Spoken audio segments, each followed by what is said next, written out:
여러분 안녕하세요. 의료인문학 1. 오늘은 그 첫 번째 강의입니다. 의료인문학 1은 주로 의학의 역사를 다룹니다.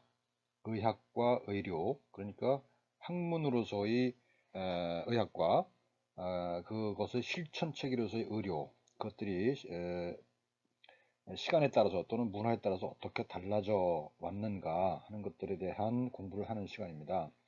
오늘은 그 첫 번째 시간인데요. 오늘은 아주 짧은 시간에 의학사 전체를 한번 조망해보는 그런 시간을 갖도록 하겠습니다. 제목은 교재에 있는 제목을 그대로 따왔는데요. 인간은 얼마나 멋진 작품인가 라는 제목으로 되어 있습니다. 그렇지만 이 멋진 작품은 과거, 고대, 중세, 현대 또는 동양과 서양에 따라서 각각 달리 개념화되고 달리 생각됐고 달리 실천되어 왔죠. 그래서 그런 내용들을 전반적으로 한번 살펴보는 그런 시간을 갖도록 하겠습니다. 먼저 학습 목표를 5개를 설정해 봤습니다. 강의 들으시면서 이 학습 목표를 다시 상기해 가면서 들으시면 좋을 것 같고요. 또 강의 끝난 다음에 실제로 이 목표를 얼만큼 달성했는가를 다시 한번 되돌아보시고 부족하다 싶으면 다시 교재로 돌아가서 한번 다시 읽어보시는 걸로 그렇게 하도록 하겠습니다. 첫 번째는 과학 이전과 이후의 의학. 이제 과학이라고 하는 것을 강조를 하고 있거든요. 그러니까 왜냐하면 의학이라고 하는 것에 과학이 도입된 것은 그렇게 오래된 그 역사가 아니기 때문이죠. 뭐 길게 보면은 한 3, 400년, 짧게 보면 한 200년, 1, 200년 정도밖에 안 되는 거라고 볼 수가 있거든요. 그래서 이 과학 이전과 이후의 의학은 상당히 다르다는 겁니다. 그래서 그 이전과 이후를 비교해서 살펴볼 수 있어야 된다는 거고요. 두 번째는 지금은 이제 그 과거의 의학이 돼버려. 물론 이제 현대는 남아있기도 합니다. 하지만 대체적으로 이그 소수에 속하는 마이너리티에 속하는 의학들, 중국 의학, 물론 한의학 포함해서, 그다음에 인도의 아유르베다, 그다음에 지금은 사라졌지만 일부 남미 국가에 남아있는 그리스 고대 의학, 이런 것들은 주로 특징적으로 조화를 강조한다고 하는 점이거든요. 지금 현대 과학적 의학이 구조나 기능을 강조한다면 이 과거의 의학들은 대개 조화를 강조하는 거라고 할 수가 있겠습니다. 두 번째 목표는요, 현대 의학 말고 과거의 그 조화를 강조하는 의학들, 중국 의학, 인도 의학, 그리스 의학들이 어떻게 같고 어떻게 다른지 그 차이점과 공통점을 알아보는 겁니다. 세 번째는요, 과학적 의학이 발전한 데 있어서 가장 큰 영향을 미친 게 이 해부학이죠. 그 다음에 생리학입니다. 인체의 구조를 다루는 거고, 이거는 기능을 다루는 거잖아요. 그래서 인체의 구조와 기능을 중심으로 하는 의학이 현대의학이죠. 바로 과학적 의학이 되는 것이죠. 그래서 이 두 학문이 차지하는 중요성을 사례를 들어서 강의 중에 나옵니다만 설명할 수 있어야 된다. 세 번째는 지금 우리 현대의학, 서양의학이죠. 서양의학은 주로 기계적 모델을 바탕을 둔다고 많이들 얘기하는데 그 의학 모델의 성과와 한계를 같이 한번 살펴봤으면 좋겠다. 성과와 한계. 성과도 굉장히 많았지만 또한 한계를 지적하는 분들도 상당히 많죠. 네, 마지막으로 이 홀리즘이라고 하는 것과 애토미즘. 그러니까 이거는 전체를 하나로 봐서 모든 걸 설명하려고 하는 이론이고요. 원자로는 모든 걸 쪼개놓고 최소 단위로 쪼개서 설명하려고 하는 거잖아요. 그래서 이게 서로 상반되는 개념이죠. 그 다음에 또 한 가지는 유기체론과 기계론입니다. 그래서 전일론은 대개 유기체론과 통하고 이 원자로는 대개 기계론과 통하죠. 그래서 이 차이를 설명할 수 있어야 된다라고 하는 것이 학습 목표입니다. 이 학습 목표를 얼만큼 달성했는지 나중에 보십시다. 자, 이야기 순서입니다. 먼저 이제 의학을 보면 최초의 의학은 주술이었죠. 그러니까 무당이 의사의 선배라고 제가 자주 얘기합니다만 이 주술, 그 다음에 경험이 도입이 되고요. 그 다음에 이 아까 말씀드렸던 조화라고 하는 관념들이 의학 체계에 포함됩니다. 그러다가 르네상스 이후에 시체를 해부하게 되면서 이 해부학적 지식들이 의학에 포함되죠. 그런 다음에 17세기에 이르면 인체의 기능에 대한 실험들이 행해집니다. 윌리엄 합이라는 사람이 혈액순환을 발견하죠. 이게 1628년입니다. 그리고 이 이후에 이제 생리학이 발전하기 시작하는 거죠. 그러니까 해부학과 생리학, 이 순서대로 발전하게 되고, 그 다음에 이제 근대로 넘어오면서 현미경이 발명이 되잖아요.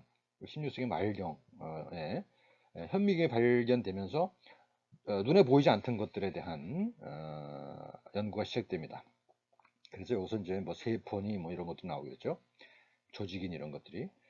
자, 그 다음에 설명할 수 있는 것이, 이거는 이제 이런 것들은, 이건 이제 도구지 않습니까? 이런 것들을 통해서 인체를 어떻게 개념화하는 거냐 하는 거예요. 대개 두 가지 큰 거는 뭐냐면 기계로 보느냐, 어떤 화학적인 시스템으로 보느냐라고 하는 것들이 근대 이내에 이제 17세기, 18세기를 지적하면서 서로 경쟁하는 이론이 되죠. 그 다음에 이제 이런 그 일반적인 그 신체 기능이나 구조와 별도로 설명할 수 있는 것이 이 뇌입니다. 뇌와 신경, 뇌와 신경은 조금 일반적인 뭐 신체 부위와 좀 특별한 점이 있는 것이죠. 그래서 그런 것들에 대해 살펴볼 예정입니다. 그리고 마지막으로 화두를 여러분들에게 하나의 화두를 던지면서 강의를 마치려고 합니다. 그 화두는 아까 말씀드렸던 전일론과 원자론, 전혀 상반되는 공약 불가능한 것처럼 보이는 그런 개념 체계이지만 이 둘을 과연 발전적으로 지향할 수 없겠는가 하는 것을 여러분에게 화두로 던지면서 수업을 마칠까 합니다.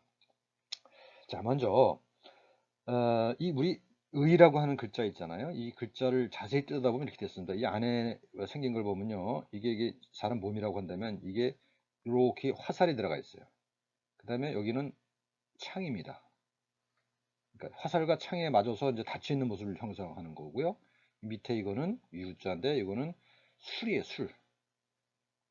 그러니까 약의 대명사인 거죠. 그래서 이 의자는 이렇게 화살과 창, 그다음에 술로 구성되어 있어요. 그러니까 이거는 위에 거는 위에 거라고 할 수 있고 밑에 건 내 거라고 할 수가 있겠죠. 이런데 이 어원을 보게 되면 지금도 같이 쓰입니다만 이 술유 대신에 이 무당무자를 쓰는 경우가 있습니다. 이것도 같은 의자예요. 지금도 우편 찾으면 같은 글자로 나옵니다.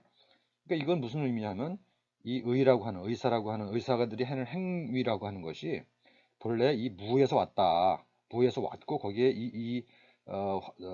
화살을 맞고 창에 찔렸을 때 치료했던 그런 경험 이런 것들이 더해져서 의라고 하는 글자가 만들어졌다는 거거든요.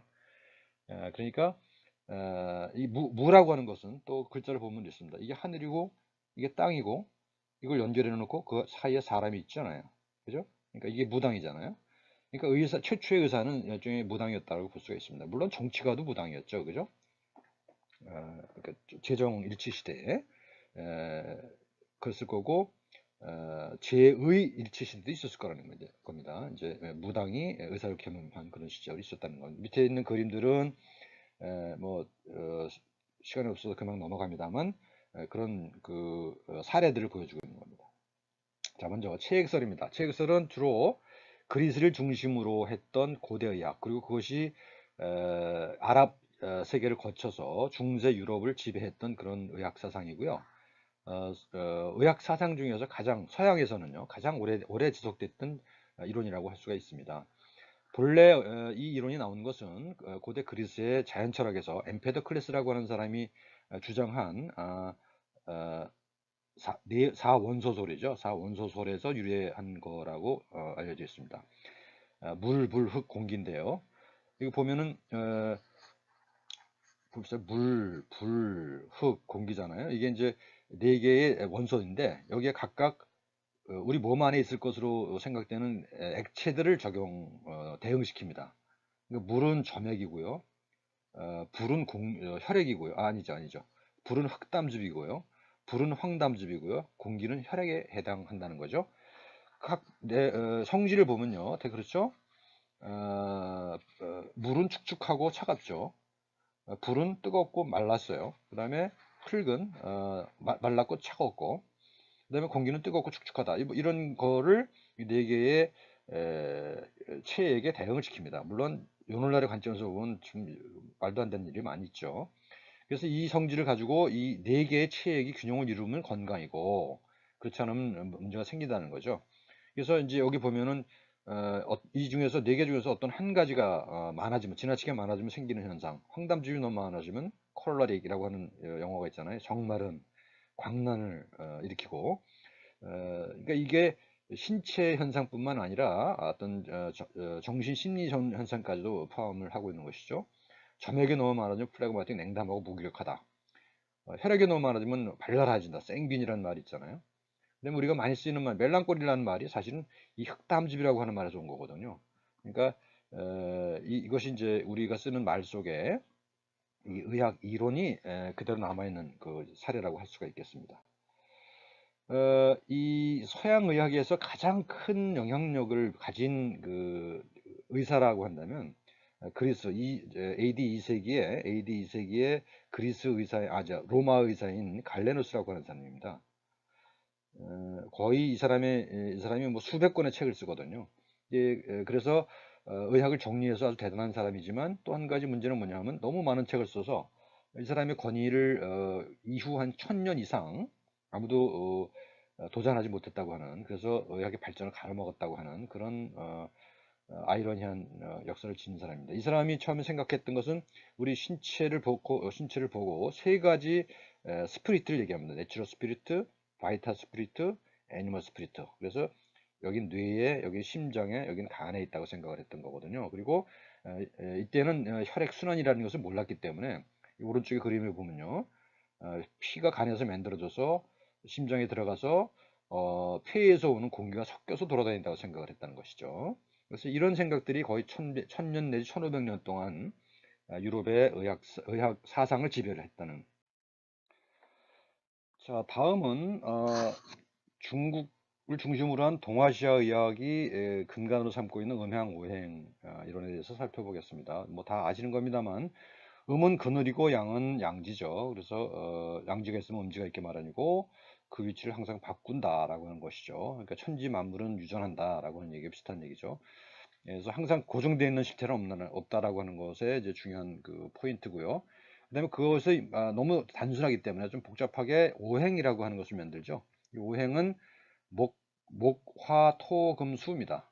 그러니까 나무, 불, 뭐 이런 식이죠. 여기에 각각 간, 신, 비패, 신이라고 하는 오장을, 인체 내에 오장을 배당을 시킵니다. 그래서 아까 그 사체액설은 그 체액이 4개밖에 없기 때문에 그 관계가 많이 형성이 되지는 않는데, 여기 한 개가 더 들어감으로 해서 상당히 많은 관계가 형성이 되죠. 예를 들면 생화거든요. 그러니까 나무를 태워서 불이 되잖아요. 그러니까 이건 생이 됩니다. 이 방향은 다 상생이 되고요. 그 다음에 이 대각선 방향으로는 극이 됩니다. 금극 목 이렇게 얘기하는데, 이것은 예를 들면 쇠로 만든 도끼로 나무를 패잖아요. 이런 식으로. 그래서 이것을 우리 신체 기능 5장에도 그대로 대입해서 설명한다는 것이 음양오행 이론입니다. 인도의 고대 의학을 우리가 아유르베다라고 얘기하는데, 아유르베다는 이 도샤라고 하는 것과 차크라라고 하는 것으로 구성되어 있습니다. 이 도샤라고 하는 것은 재밌죠? 우리 고대 그리스 의학은 사체액설이었고요. 동아시아에서는 오행이었잖아요. 근데 여기 세 가지입니다. 도샤가 세 가지가 있어서 이 바람, 정신, 공기를 포함하는 것과 담즙과 점액으로 세 개로 구성되어 있다고 하는 것이 차이가 있고요. 그다음에 오른쪽 그림에 보시면 이 차크라라고 하는 것이 7개가 축출 따라서 7개의 에너지가 흐르는 뭐 그런 거라고 그래요. 뭐 자세히 모릅니다만, 그래서 에너지 중심이 있고, 그래서 이게 보게 되면 이제 어떤 면에서 보면 중국 의학의 기와도 다소 비슷한 것 아닌가 하는 생각이 들지만 뭐 똑같지는 않은 것 같고요. 자, 그래서 이제 조화에 관련된 이야기를 해봤고요. 다음에는 이제 해부 얘기를 해보겠습니다. 어, 사람의 몸을 해부를 한다는 것은 굉장히 어느 문화권에 있어서나 상당히 금기시되어 왔던 것 같습니다. 그래서 역사상 오랫동안 금지되어 있었고요. 또 경우에 따라서 이제 허용되었을 때 이제 해부학이 많이 발전했던 겁니다. 그래서 아주 오래된 기록으로는요, 기원전 6세기에 이미 인도에서는 사람의 몸을, 죽은 몸을 해부했다는 기록이 있고요. 그 다음에 이제 잘 아시다시피 이집트에는 미라를 많이 만들지 않습니까? 그래서 그 미라를 만들기 위해서 사람의 몸을 해부를 했을 것이고, 거기서 그러면 사람 몸에 대한 지식이 많이 축적되었을 것이다 라고 얘기를 합니다. 하지만 나중에 많은 사람들이 뭐라고 얘기하냐면 미라를 만들기 위한 목적에 충실했지 사람의 몸에 어떻게 생겼는가에 대한 관심이 별로 없었다. 그래서 따라서 해부학 지식이 별로 발전하지 않았다라는 주장을 하기도 합니다. 또 다른 문화권에서는요, 뭐 티베트는 아주 독특한 그 의학을 가지고 있는데, 불교 의학입니다. 그러니까 불교와 관련된 불교의 개념들을 듬뿍 포함한 그런 의학을 가지고 있는데, 여기는 재밌게도 사람이 죽으면 새들한테 먹이로 주는 습성이 있지 않습니까? 그래서 사람의 죽은 몸을 볼 수 있는 기회가 많았을 것이다. 따라서 회복 지식이 발전했을 것이다 라고 추측할 수가 있겠죠. 근데 여전히 우리가 지금 현재 생각하는 그런 의미의 해부학이 발전하지는 않았고, 다른 방향의 해부학이 발전했다는 것을 나중에 보시게 될 겁니다. 또 이제 기록으로만 남아 있습니다만, 기원전 3, 4세기경에 말하자면 헬레니즘 시대라고 그러죠. 이제 알렉산드리아가 이제 세계의 중심이었는데, 문화적인 중심이었는데, 거기에 엄청난 도서관이 생기죠. 무세온이라고 하는. 근데 거기 이제 지금은 다 불타고 없습니다만, 거기서 고대의 엄청난 그 학문들이 발전하죠. 근데 그 학문 중에 해부학이 있었다는 것이요. 그래서 유명한 사람이 헤로필로스와 에라스스타투스라는 두 사람입니다. 기록으로만 남아있기 때문에 정확한 내용을 알 수는 없습니다만, 상당한 수준의 해부학 지식이 축적되었던 걸로 많이들 얘기합니다. 그 다음에 서양의학에서 가장 유명한 사람인 갈레누스는 이 사람은 실제로 사람 몸을 해부하지 못했죠. 주로 돼지를 사용했다고 그래요. 따라서 이 사람이 기록한 그 해부학적 지식은 부정확한 것이 많고요. 오류도 상당히 많이 있습니다. 하지만 또 한 가지로 이 사람은 기록에 의하면 생체 실험을 했던 것으로 알려져 있습니다. 그래서 개를 산채로 해부를 해서 어떤 신경을 잘랐더니 얘가 뭐 오곡 짖기는 하는데 소리는 안 나더라. 그래서 무슨 뭐 소리를 내는 신경이 따로 있다. 그래서 이렇게 신경들의 어떤 그 특수한 기능들을 벌써 이때 밝혔다고 하는 그런 기록이 남아 있습니다. 그리고 이제 본격적으로 이제 그 해부가 다시 시작된 것은 살레르노 의학계에서 이제 본격적으로 1150년에 처음 시작했다고 그래요. 근데 그렇음에도 불구하고 뭐 대단한 성과를 이뤘던 것은 아니고, 의학사에서 기억에 남을 만한 인물은 이 베살리수라고 하는 인물입니다. 베살리수라는 인물이 만들어낸 인체 구조에 대하여라는 책이 있는데, 수많은 시체를 해부하고 그것을 그림으로 목판화로 남긴 그런 이제 근대 의학이 시작되는 데 있어서 아주 굉장히 중요한 초석을 놓은 사람이 이 베살리수라고 할 수가 있겠습니다. 또 한 가지 이제 최근에 들어서는요, 일부 그 서구의 선진국의 의과대학에서는 해부 실습을 하지 않는 학교가 생긴다고 그래요. 근데 그건 왜 그렇겠습니까? 우리는 직접 해부를 하지 않아도 아주 정확한 첨단 영상 기술을 가지고 있기 때문에, 뭐 3D로 이렇게 얼마든지 볼 수 있기 때문에 해부는 안 해도 된다라고 하는 주장이 일부 받아들여지고 있다는 얘기입니다.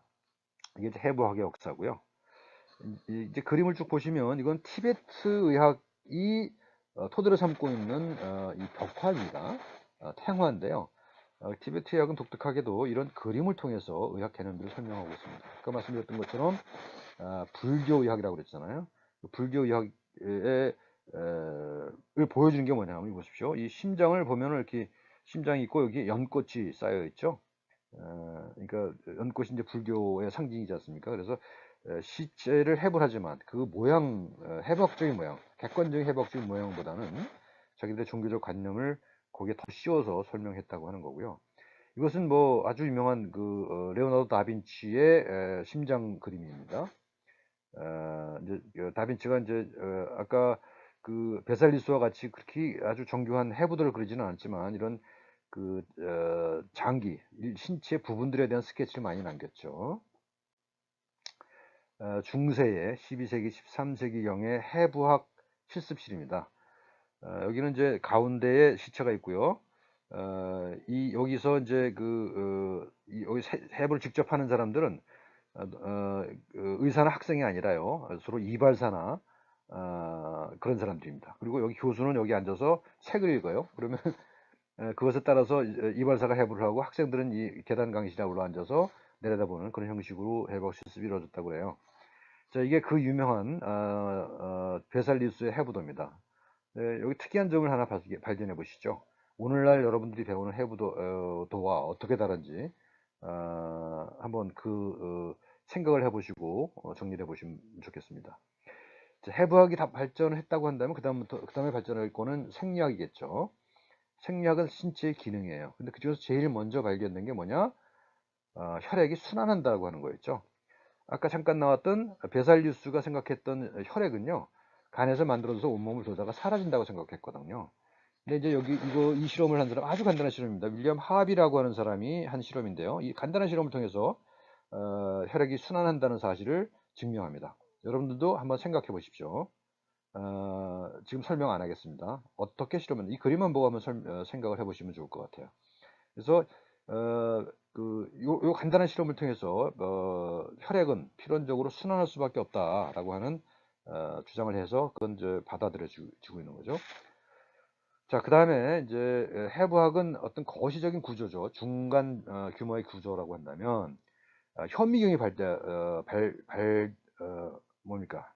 어, 나온 이후에 눈에 보이지 않던 구조들을 찾아나게 되죠. 그래서 레베네쿠라는 사람이, 이 사람은 원래 토목상인이었다고 그래요. 그 섬유를 파는 사람이죠. 근데 그 섬유를 검사하기 위해서 이제 현미경을 개발했다고 그러는데, 그 현미경으로 자신의 정액을 들여다보고 타액을 들여다봐서 그 안에 아주 미세한 꾸물거리는 많은 미생물들이 있다는 사실을 밝혀내죠. 그다음에 로버트 훅은, 이 사람은 이제 식물 세포를 발견했죠. 그다음에 이제 비샤라고 하는 사람은 우리 신체를 해부학적인 그런 구조뿐만 아니라 조직, 티슈로 21가지의 티슈의 종류를 구분해냅니다. 그러니까 예를 들면 뭐 혈액, 그죠? 그다음에 뭐 결체 조직, 뭐 이런 식의 뭐 신경 조직 이런 식이죠. 그래서 이거 조직을 21개를 구분했던 사람이 비샤고요. 그다음에 이제 그 로버트 훅은 식물 세포를 발견했지만 슈반이라고 하는 사람은 동물 세포를 발견했죠. 그래서 우리 몸도 세포로 되어 있다고 하는 사실을 밝혀냈고, 그다음에 가장 유명한 사람이 루돌프 비루쇼인데, 이제 소위 말하는 세포 병리학을 창시한 사람입니다. 그래서 이 사람은 우리 몸 모든 것은 세포들이다. 우리 몸은 세포들의 공화국이다라고 하는 유명한 말을 남기죠. 자, 그다음 기계적 모델입니다. 이제 이렇게 해부학적 구조가 밝혀지고 미세 구조까지 밝혀지잖아요. 그러면서 어떤 생각이 드냐 하면, 우리 몸은 기계랑 같다라는 생각을 하게 되는 것이죠. 근데 그게 이제 어떤 배경하에서 이루어지는 걸 살펴보십시다. 우리가 코페르니쿠스가 왜 아시죠? 천동설, 지동설 이런 얘기 있잖아요. 뭐 사실은 태양 중심설, 지구 중심설인데 지구 중심설에서 태양 중심설로 바꾸잖아요. 이게 재밌게도 이 코페르니쿠스의 책이 천구들의 회전에 관하여라는 책이 발간된 해와 아까 말씀드린 베살리우스의 인체 구조에 관하여라는 책이 발간된 해 같은 1543년입니다. 재밌죠? 그러니까 천체 구조와 인체 구조에 관련된 혁명적인 책이 같은 해에 나왔다는 것이죠. 이제 그래서 아마 이 시기가 같다고 하는 점은 상당히 그 시사하는 바가 큰데, 아마 천체를 바라보는 눈과 인체를 바라보는 그런 시선이 거의 비슷했던 것 아니냐라고 하는 것을 얘기할 수가 있을 것 같습니다. 그 다음에 아시다시피 17세기에 가면 뉴턴이라는 아주 걸출한 사람이 나타나죠. 그래서 천체 운동을 수학적 모델로 아주 깔끔하게 설명해냅니다. 그래서 그 다음에 이제 거의 같은 시기에 데카르트라고 하는 철학자가 나타나서 우리 몸과 마음은 전혀 다른 실체다라고 하는 심신이원론을 주장을 하고, 따라서 마음과 분리되어 있는 몸에 대해서는 얼마든지 우리가 조작을 가하거나 연구를 할 수 있다라고 하는 사상들이 나타나게 됩니다. 그래서 이런 현상들을 통해서 이제 기계적 모델, 우리 몸이라는 것은 일종의 기계다라고 하는 생각들이 시작되고, 그 생각들은 지금까지도 우리한테 큰 영향을 미치고 있는 것 같습니다.